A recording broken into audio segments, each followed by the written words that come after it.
रेगिस्तान के बीच एक सुनसान जगह पर एक कच्चे घर में एक बूढ़ा आदमी लेटा हुआ था। अचानक दरवाजे पर दस्तक हुई। बूढ़ा घबरा कर उठ बैठा। फिर दोबारा जोर से खटखटाहट हुई। वो चिढ़कर बोला, क्या दरवाजा तोड़ना है क्या? आ रहा हूं। जैसे ही उसने दरवाजा खोला, उसके कदम वहीं रुक गए। सामने एक जवान, खूबसूरत लड़की खड़ी थी, पूरी तरह भीगी हुई, कपड़े शरीर से चिपके हुए, आंखों में डर, चेहरे पर थकान और होंठ कांप रहे थे। बाल बिखरे हुए थे और वो ठंडी हवा में कांप रही थी। बूढ़े ने हैरानी से पूछा, तुम कौन हो? इस वीरान रेगिस्तान में अकेली क्या कर रही हो? लड़की ने कांपती आवाज में कहा, मुझे अंदर आने दो, मैं तुम्हारे साथ रहना चाहती हूं। बूढ़ा कुछ पल के लिए सन्न रह गया। उसके माथे पर शिकन उभर आई। मेरे साथ? लेकिन क्यों? तुम आखिर हो कौन?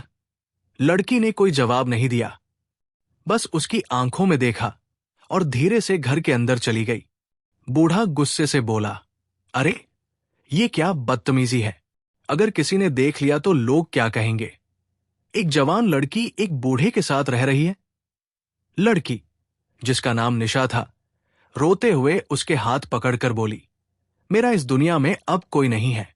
2 दिन पहले मेरी शादी हुई थी, लेकिन मेरे पति की मौत हो गई। ससुराल वालों ने मुझे मनहूस कहकर घर से निकाल दिया। बोले, तू हमारे बेटे को खा गई। बूढ़े की आंखों में नरमी आ गई, लेकिन वो चुप रहा। निशा ने रुकते रुकते कहा, जब मैं मायके गई तो उन्होंने कहा, अब तुम्हारा घर ससुराल है, वही जाओ। मैंने अपनी मां से बहुत मिन्नतें की, लेकिन उन्होंने भी धक्के देकर निकाल दिया। बूढ़े ने गहरी सांस ली और धीरे से बोला, ठीक है बेटी, तुम यहां रह सकती हो, जब तक चाहो रहो, लेकिन ध्यान रखना, अगर किसी ने देख लिया तो बातें बनाएंगे। निशा ने सिर झुका लिया और चुपचाप कमरे के एक कोने में बैठ गई। बारिश अब रुक चुकी थी, लेकिन निशा के कपड़े अभी भी भीगे हुए थे। बूढ़े ने अलमारी से एक चादर निकाली और बोला, ये लो बेटी, ठंड लग जाएगी। निशा ने चुपचाप चादर ओढ़ ली और कमरे के एक कोने में जाकर बैठ गई। अगली सुबह जब बूढ़ा उठा तो चाय की खुशबू फैली हुई थी। निशा उसके पास आई और बोली, चाय पी लीजिए। बूढ़ा हैरान होकर बोला, तुमने बनाई है? निशा मुस्कुराई और धीरे से सिर हिला दिया। दिन गुजरते गए। निशा अब घर के कामकाज करने लगी। वो कभी बूढ़े के पैर दबाती, कभी उसका सिर दबाती और तेल लगाकर मालिश करती। बूढ़ा शुरू में झिझकता था, लेकिन धीरे धीरे उसने उसे बेटी की जगह निशा कहना शुरू कर दिया। शायद उसके दिल में भी कुछ बदलने लगा था। रात को जब बूढ़ा सो जाता, निशा उसके पास बैठ जाती और चुपचाप उसे देखती रहती। उसकी आंखों में एक गहरी चमक होती, जैसे वह किसी खोई हुई दुनिया को ढूंढ रही हो। एक दिन बूढ़े ने पूछा, निशा, तुम्हें यहां कैसा लग रहा है? निशा ने हल्की मुस्कान के साथ कहा, यहां सुकून है। आपके पास रहकर मुझे सुरक्षित महसूस होता है। बूढ़ा चुप हो गया। वो अपने अंदर उठते एहसासों से जूझ रहा था। एक ऐसा एहसास जिसे उसने बरसों पहले दफना दिया था। एक दिन निशा ने उसका हाथ पकड़कर कहा, आप बहुत अच्छे हैं। सबने मुझे ठुकरा दिया, लेकिन आपने मुझे जगह दी। बूढ़ा कुछ कहना चाहता था, मगर उसके होठों से आवाज नहीं निकली। निशा मुस्कुराई और बोली, क्या मैं आपके लिए कुछ बना लूं? बताइए, क्या खाना पसंद है? बूढ़ा हल्के से मुस्कुराया, जो तुम बनाओगी वही पसंद आएगा। उस दिन के बाद निशा रोज उसके लिए खाना बनाती, कपड़े धोती और घर की सफाई करती।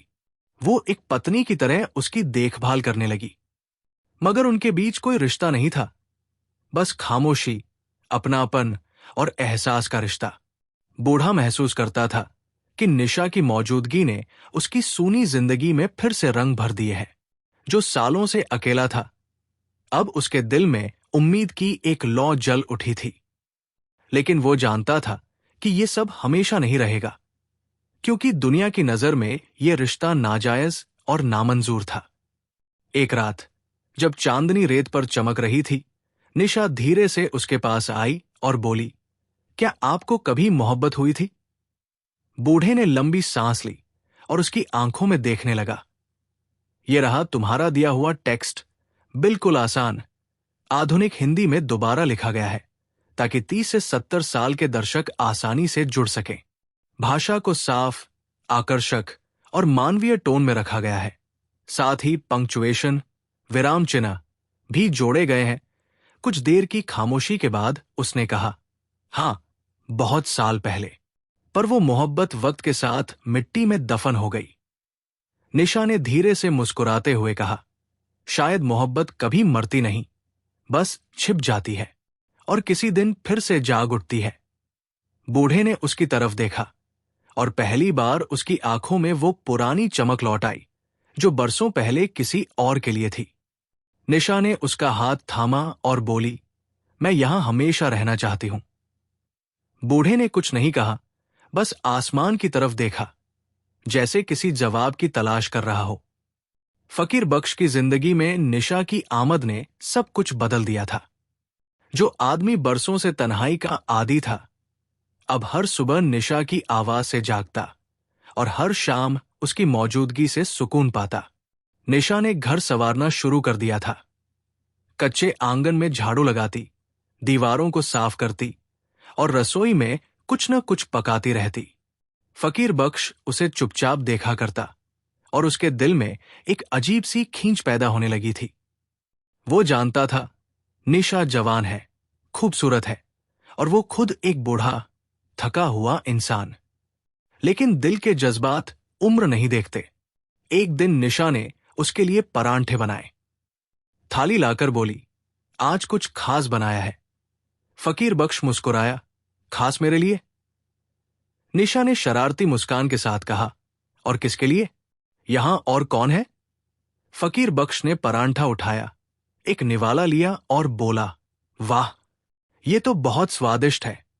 निशा हंस पड़ी, बस आपकी तारीफ ही काफी है। दिन बीतते गए।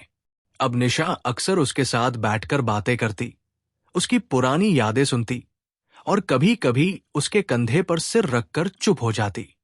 फकीर बख्श के दिल में अब एक नरम कोना बन चुका था। वो निशा को अब एक मेहमान नहीं, बल्कि अपनी जिंदगी का हिस्सा समझने लगा था।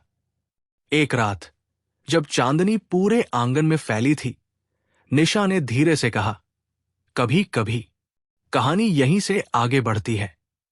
क्या चाहो तो मैं इसका scene by scene cinematic image prompt set, Canon EOS R5 style भी इसी रिटन वर्जन के हिसाब से बना दूं, ताकि विजुअल कंसिस्टेंसी परफेक्ट रहे।